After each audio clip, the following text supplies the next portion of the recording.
With me is Dr. Christine Fair. We just did the intro. So, Christine, how are you? All right. When was the last time you visited Pakistan, by the way? Oh, they don't let me in. I mean, the last time I was there in 2013, they don't let me in. I'd like to go back, but I don't think they'll give me a visa. They haven't. So I'm not even I'm not even sure if it's something I want to do given the current situation in Pakistan, but I don't think they'd give me a visa. They haven't given me a visa. Okay. So, Yeah. Dr. Fair, the recent escalation between India and Pakistan sparked by, Pahalgam attacks and followed by Operation Sindhu, and then Pakistan's reaction has left region in a critical juncture. From your vintage point, what does this episode tell us about the evolving India-Pakistan dynamics, especially in 2025?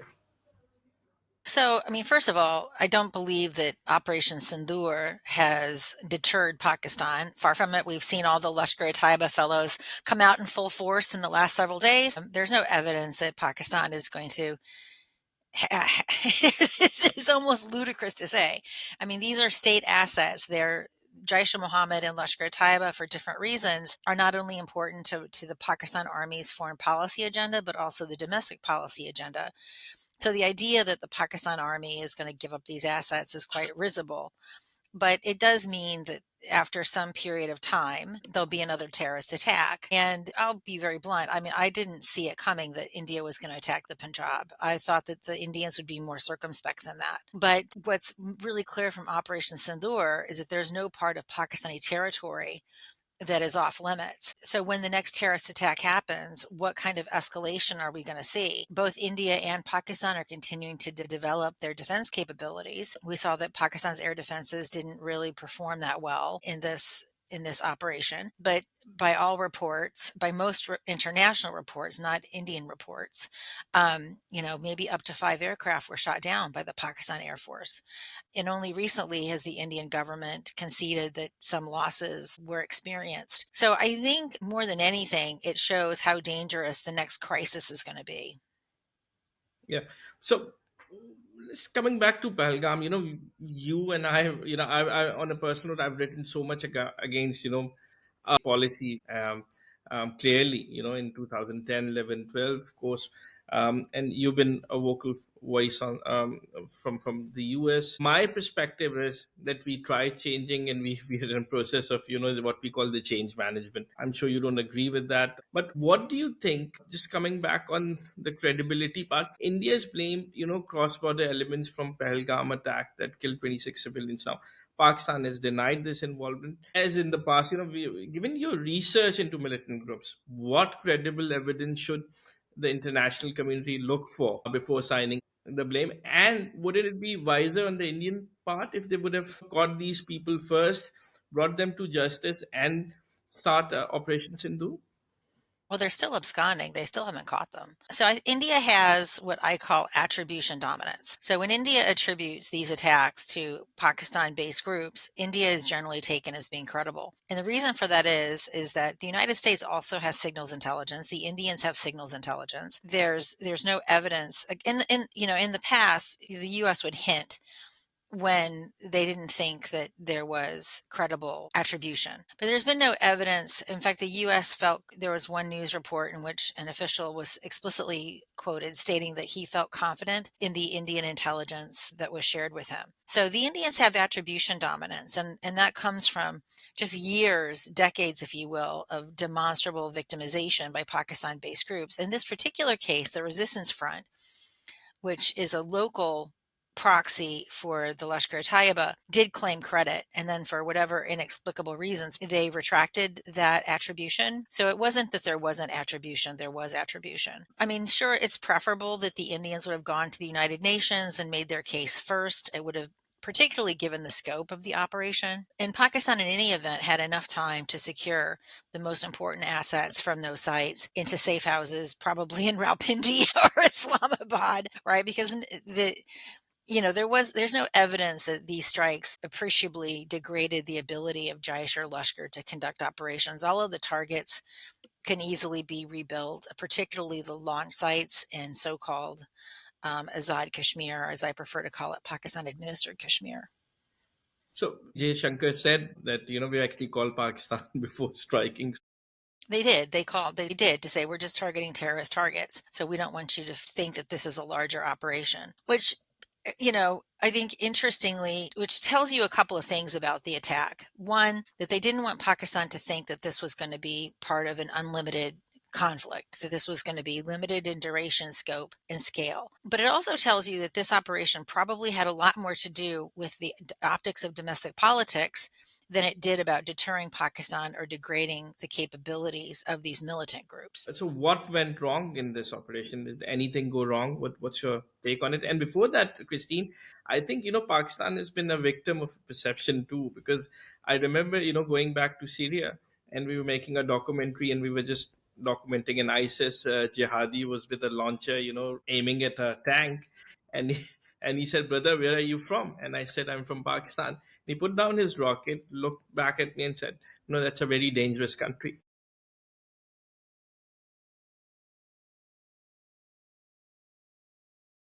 That's And hilarious. That's hilarious. the irony died there. So apparently, I say, Pakistan has been a victim of perception, and this, I don't know where this Kashmiri resistance group came from, but again, that is something Indians and Pakistanis need to understand and sort this out. I think, but then what went wrong in this Operation Sindhu? What if India didn't wanted Pakistan to escalate or told them? Actually don't think anything went wrong. I mean, look, both sides were pushing for off ramps. They got an off ramp. What precisely the role is of the United States, but by all accounts, the Indian rubbishing of an American role doesn't seem justified by the data. It does seem as if the U.S. played an important role in looking for a de-escalation off ramp. The conflict remained limited, right? There were no ground forces that were involved. Everything was done through air assets. There's no evidence that Indian or Pakistani aircraft crossed into the other's airspace. So this was all very restrained. And I think it's a really good example of what happens as a result of nuclearization of the subcontinent. Nuclear weapons allows Pakistan to engage in these risky gambits, but once a conflict starts, nuclear weapons really do function to keep the conflict limited. India strikers with the Bahamas, apparently penetrating Pakistani airspace, but the Pakistani shot down the jets, and the Pakistan response that reportedly hit back across the Lucy. What's your military assessment? What do you think emerged from this strategically effective in this exchange? What was the outcome? So, I mean, I don't think anything strategically was effective, right? This was a tactical operation. It had some strategic consequences as the conflict continued to crawl up actually speed up the escalation ladder, resulting in international intervention to diffuse the crisis. But at the strategic level, it's not going to accomplish the aims that India has set out. And India has expanded its aims with regards to Pakistan. Its position is now the only thing that we will talk about is obviously the cessation of terrorism, but also the return of so-called POK. So this is a relatively new addition to the list of explicit Indian demands. My concern is, in about 3 months, my assessment is about 3 to 6 months, there'll be another attack on mainland India by group. What would happen then? Would India? Well, I don't know. I mean, that's what I'm concerned about because India has to up its own ante, and this was a pretty spectacular attack. So, what'll be on the table if, dog forbid, there is an attack on mainland India or elsewhere in Kashmir? So, I don't know. No, I was dangerously off in predicting what the Indians would do. I did not anticipate them bombing targets in the Punjab. So, what one would like to believe is that Pakistan is going to be more circumspect. Like I don't so I personally don't anticipate another big terrorist attack. Probably for this term of Modi, I don't anticipate it. There was quite a distance between Pahalgam and Pulwama. Right, Pulwama was 2019. It was about 6 years. Um, so I actually don't anticipate. I think things are going to cool off for a while. Okay, and you've written about India's evolving doctrine under leaders like Ajit Doval. How does Operation Sindhu reflect India's shift from strategic restraint, if there is one, to a more assertive military posture? Well, I do think this was strategically restrained, right? Indian aircraft did not cross into Pakistani airspace. There were no mobilization of ground forces. I think this was strategically restrained. It was a very operation was the only reason India bombed Noor Khan and other Air Force bases was after the Pakistanis retaliated following the initial Indian strikes. That was a reaction, not an action.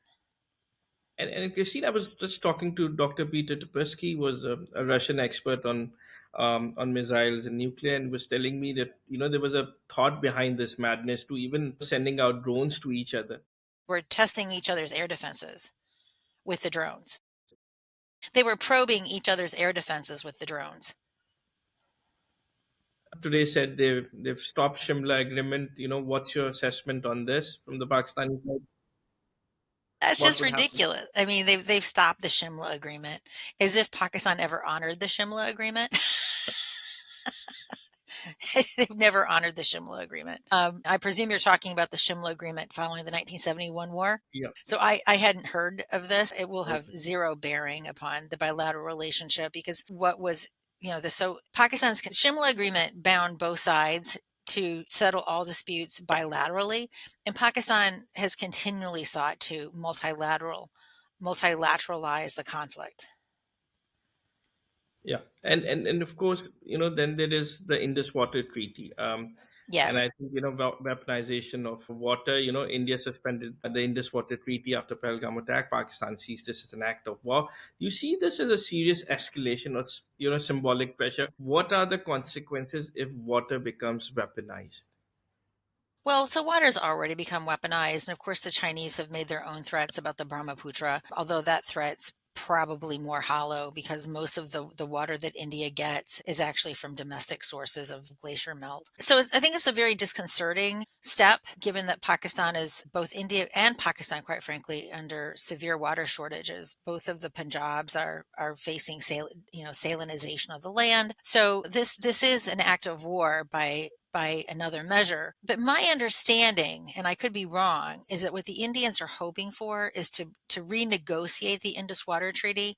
There are a bunch of technical reasons why the Indus Water Treaty is no longer relevant. So the Indians are, in my understanding, are seeking to use this crisis to leverage a renegotiation of the Indus Water Treaty. I'm not optimistic that that's going to happen, actually, but Pakistan may find itself in such a precarious situation that it relents, particularly if there's a third party like the United Nations involved. Yeah, and in your book, Fighting to the End, you describe Pakistan's military as ideologically committed to conflict with India. Has the posture changed at all in 2025, or this still about fighting to the end regardless of cost? It hasn't changed. It hasn't changed. And I think if you look at, I mean, one of the things that frustrates me about the Indian assessment of Operation Sindoor is that they believe it was a complete success and that Pakistan was completely defeated. I'm not sure by which measure they hold that belief, given that India did lose up to 5 aircraft, right? So I'm not sure how this is the defeat that they depict. But most importantly, the biggest winner of this was the Pakistan army. And Modi, obviously Modi, this burnishes his chupan-inch casino wala image, but the biggest beneficiary was the Pakistan army, second only to Modi. I mean, the army chief is now a field marshal. Both countries agreed to a ceasefire after trading fire and missiles. How durable is this peace, or this just another temporary pause before the next round of conflict? We've actually covered this, but yeah, you're I mean, but the question is not whether, but the question is when. So I anticipate maybe it'll be another 5 years. Like as I said, Pulwama happened in 2019, Pahalgam happened in 25. So there was about 6 years of relative peace in Kashmir. I was in Kashmir a couple of years ago. I did a huge road trip. I drove from Chandigarh to Pathankot, Pathankot to Jammu, Jammu to Srinagar, Srinagar to Kargil, Kargil to Leh, from Leh to Pangong Sao, and then back to Delhi. So I did a really extensive trip, and what I saw was a very tight counterinsurgency grid. The Kashmiris weren't happy about the counterinsurgency grid because it did mean a lot of restrictions on their movement, but the tourists were back, and the only industry in Kashmir is tourism. So they were happy to trade off the economic security for the lack of personal security. And what this is going to do. I always this is going to put a devastating halt on tourism in Kashmir, which is the only thing that Kashmiris have to live by. Tourists buy their handicrafts. Now, of course, there's exporting of their handicrafts to other parts of India, but tourism, like all the houseboats, you don't make money selling carpets, you make money having bodies in the boats. The same thing with all of the hotels. So this is going to have a chilling effect on tourism in Kashmir, which is going to affect terribly the Kashmiris. And the US, Iran, and Gulf countries push for restraint in this war while China firmly backed Pakistan. How do you view China's deepening role in South Asia, especially through CPAC and military support, which came to Pakistan this time directly? I mean, I think it's pretty clear that China and Pakistan are tight allies in part because of their shared antipathy towards India. I think a lot of people had poo-pooed the quality of the Chinese weapon systems, but what we saw was that the Chinese weapon systems performed actually very well against the Indian French systems, among other systems. So, China had an interesting role to play in this. It had an incentive for the conflict to go on to a certain point so it could see how its weapon systems performed against European weapon systems. But beyond a certain point, even China didn't want there to be an escalation to a full scale war. So China, I think, they were interested in encouraging the conflict up to a point, but beyond that point, they were interested in peace. And Prime Minister Modi has historically benefited from what we say elections from a strong anti-Pakistan posture. Do you think the timing and the tone of Operation Sindhu was influenced by upcoming elections in India?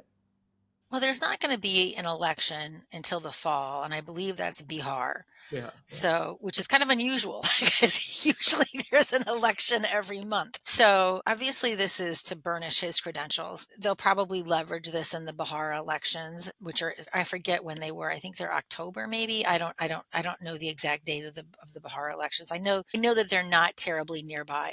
So, what Modi does is always for electoral calculations. This was a highly popular operation. India's media went into overtime generating gains that were completely fictional. If I went by Arnab Goswami, Karachi is now a suburb of Mumbai. And so the blatant fictionalization that India's media perpetrated upon the populace, unfortunately, will generate ridiculous expectations for the next conflict. Yeah, the Indian media, they got, according to Indian media, because I was watching it, they got the Lahore seaport and the Faisalabad seaport Yeah, currently. exactly. So Apparently, no my one looked at a map. No one looked at a map. yeah, no one looked at the maps. So my last question: you've been trolled heavily online, particularly by both Pakistanis and Indians. I call you as an equal opportunity offender. Sometimes even by Indians who disagree with you. How do you deal with this constant barrage of criticism and at times abuse? I don't care. I also get barraged from Trump supporters. Today, in fact, my car, my official Virginia license plate, by the way, is Chutia. That's my official license plate. But my car has this big sticker on both sides. It's a small car, so it's a big piece of real estate that has a middle finger that says screw Trump and screw you for voting for him. So today I was going to the gym and I was accosted by this crazy man who started calling me every manner of expletive. Now I give as good as I get, right? It's like if you're going to call me a filthy cunt, well, you know what you're going to hear from me? No, it's pretty clean. I just took a shower. So I take it in stride. And most of these people trolling me, like even their Kalu doesn't follow them. An American stuck between Indians and Pakistanis. So it's terrible at times. And you're going to India, so be prepared. Yeah, yeah. I mean, here's the situation, right? Bucks follow me because they think I'm anti-Muslim because of my work on Pakistan. When they find out that I'm anti-Muslim, they lose their mind, right? Pakistanis, I haven't been trolled by Pakistanis, frankly, in a really long time because I'm not really in their media space. Like Pakistani media doesn't invite me on their shows. Very few Pakistanis, so the Pakistani, and I've blocked a lot of the ones that used to troll me. So the Pakistanis that follow me are generally what I would call more Liberal. sympathetic. I don't like to use the word liberal because it has a different context in Pakistan than it means elsewhere, but more sympathetic, more critical of the regime. But then, the Imran Khan supporters think that because I criticize the army, I must be pro Imran Khan. And I'm not pro Imran Khan. So, it just creates expectations. And then when people's expectations are not met, they troll. Um, and sometimes, and I'm one of those people, if there's a particularly juicy one, I'll respond back because I like the witty repartee of slaying them. Good luck with your visit and have a safe trip. Yeah. Thank And just you. be careful. Yeah. We all love you from be it in Pakistan or India. We love your comments. Thank you. Well, you're so sweet. Thank you. I love you too. Thank you. All right. I'll catch you later. All right. Bye bye.